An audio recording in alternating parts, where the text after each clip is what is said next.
Chamo-me Carlos Fiolhais, sou professor de Física e estou com o meu colega e amigo João Paiva, professor de Química. A Química e a Física, ou a Física ou a Química, a ordem não interessa, estão juntos e temos contado histórias dessa vida conjunta da Física e da Química.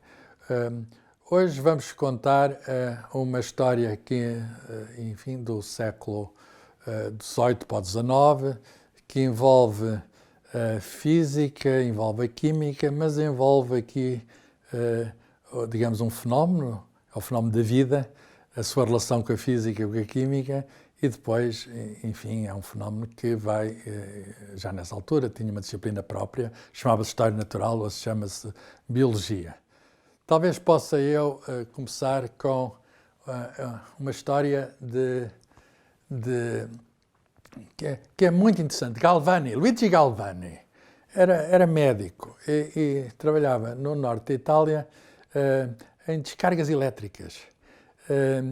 A eletricidade naquela altura, século XVIII, era, digamos, algo, digamos que até se faziam espetáculos com eletricidade, mas era eletricidade estática, não havia maneira de algum modo fácil de ter ali eletricidade. Acumulava-se e fazia-se uma descarga.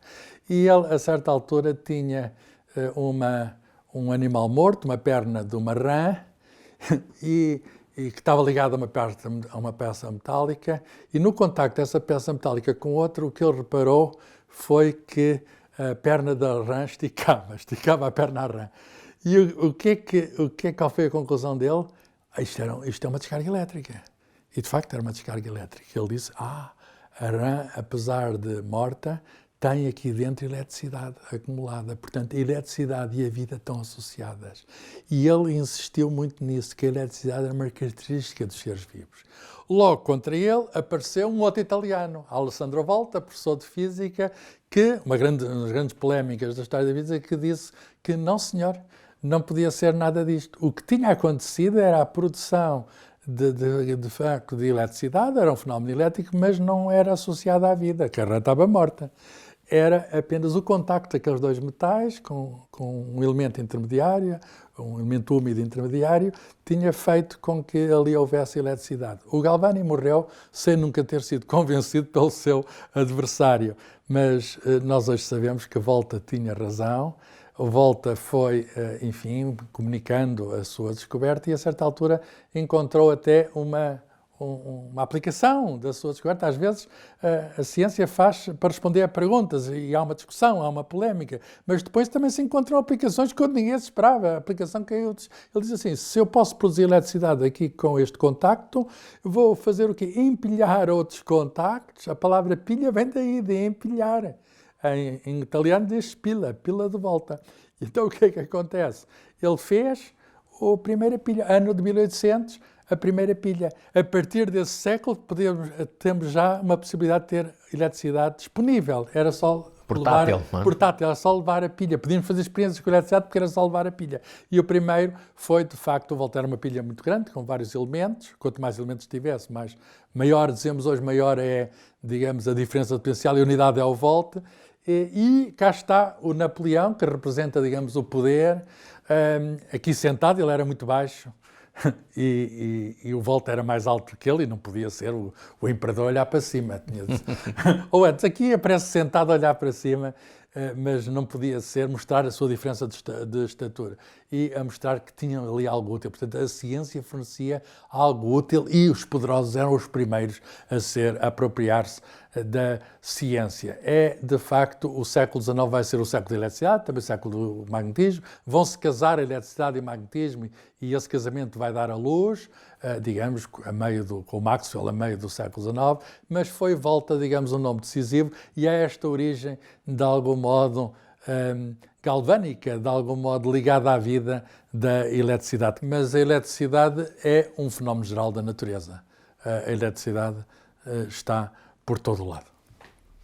Obrigado. Passamos agora para a questão da química e da vida e começando precisamente por mencionar alguém a quem se chama até o pai da química orgânica, Friedrich Wöhler, que tem uma particularidade muito interessante nesta junção com Volta, porque ele nasce precisamente no início do século XIX, em 1800, que coincide, como foi dito há pouco pelo Carlos, com a data da apresentação a Napoleão da pilha de Volta. Para além disso, é bom dizer que há alguma reivindicação química que se possa fazer do trabalho de Volta, porquanto a pilha em si mesma, como sabemos, é uma possibilidade, assim como ontem e hoje, de produzir corrente elétrica por via de transformações químicas.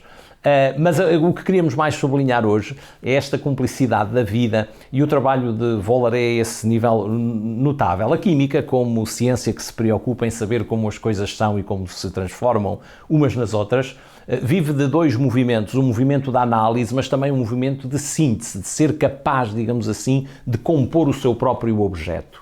E a novidade em Wohler é que vamos compor um objeto químico, não será a primeira vez que se fazem novas substâncias químicas, mas vamos compor uma nova substância química que é natural, que é da natureza e que é da natureza humana. Aliás, Wohler trabalhava com Berzelius, um químico sueco muito famoso, que acreditava no chamado princípio vital, e depois da sua descoberta da síntese da ureia, que é aquilo que marca, digamos assim, o trabalho de Wohler, ele comunica com o seu mestre e diz-lhe: já não precisamos de princípio vital, conseguimos, a partir de matéria inorgânica, digamos assim, sintetizar a ureia que existe no nosso corpo humano, e aliás que era extraída dos rins dos animais antes desta síntese. Do ponto de vista químico, o processo de Wohler é uma sequência de transformações, a última das quais resulta no aquecimento de uma substância que é o cianato de amónio, um sal iónico composto pelos íons amónio e pelo íon cianato, um primo do íon cianeto com mais oxigênio, a que tendemos a chamar cianato, e este composto aquecido dá origem a uma substância que se chama dinitrometanal e que na realidade é a ureia. A síntese da ureia, para além de desmontar, digamos assim, esta questão do princípio vital, dá origem a uma substância que tem depois, ontem como hoje, ainda deva dizer-se, as mais variadas aplicações na indústria do plástico, na indústria têxtil, na indústria dos corantes, nos explosivos, e portanto foi uma síntese de uma importância extraordinária. É bom reparar também que se deve a este trabalho o princípio, digamos assim, de um conceito químico fundamental que é o de isomeria. Se repararmos nestas fórmulas de estrutura que estão aqui representadas para aludir a esta transformação de Wohler, o número de átomos de cada espécie, de nitrogênio, de hidrogênio e de carbono, são os mesmos em reagentes e em produtos. Trata-se, portanto, da mesma fórmula química, do mesmo número e da mesma qualidade de átomos que estão rearrumados de forma diferente. E, obviamente, que esta noção de isomeria depois vai ser robustecida e atravessa hoje toda a química que nós conhecemos e toda a química que nós fazemos.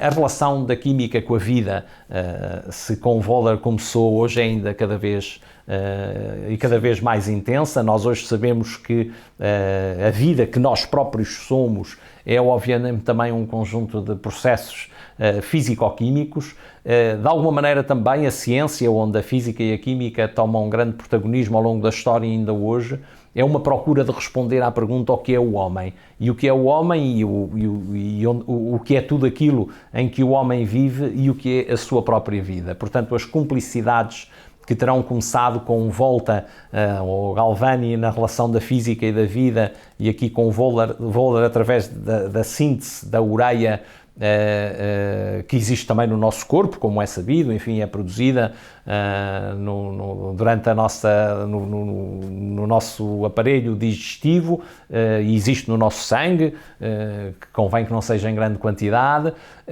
mas esta possibilidade de nós fabricarmos aquilo que a natureza fabrica é um marco fundamental.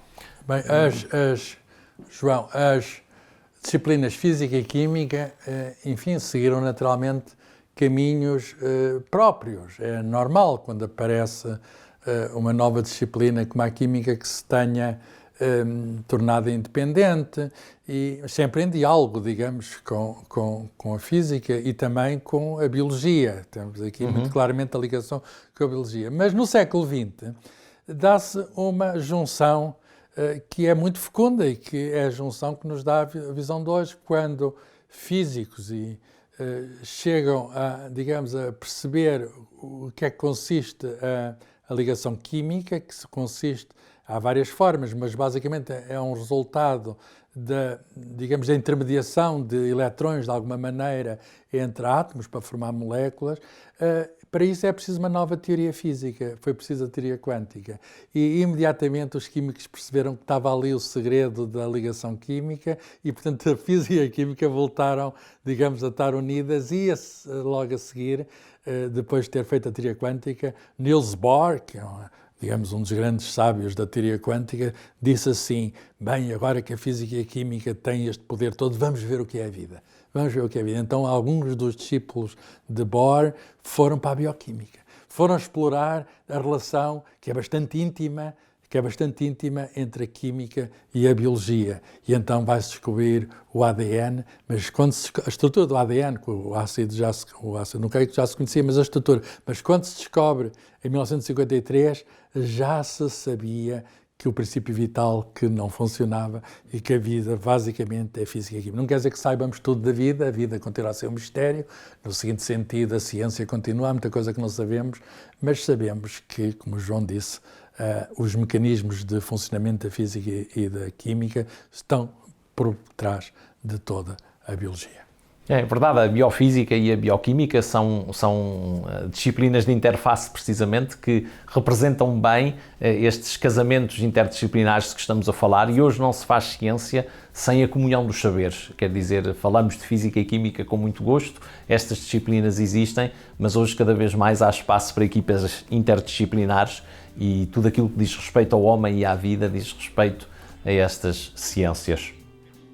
A ciência é diversa, mas a ciência, no fundo, é uma só.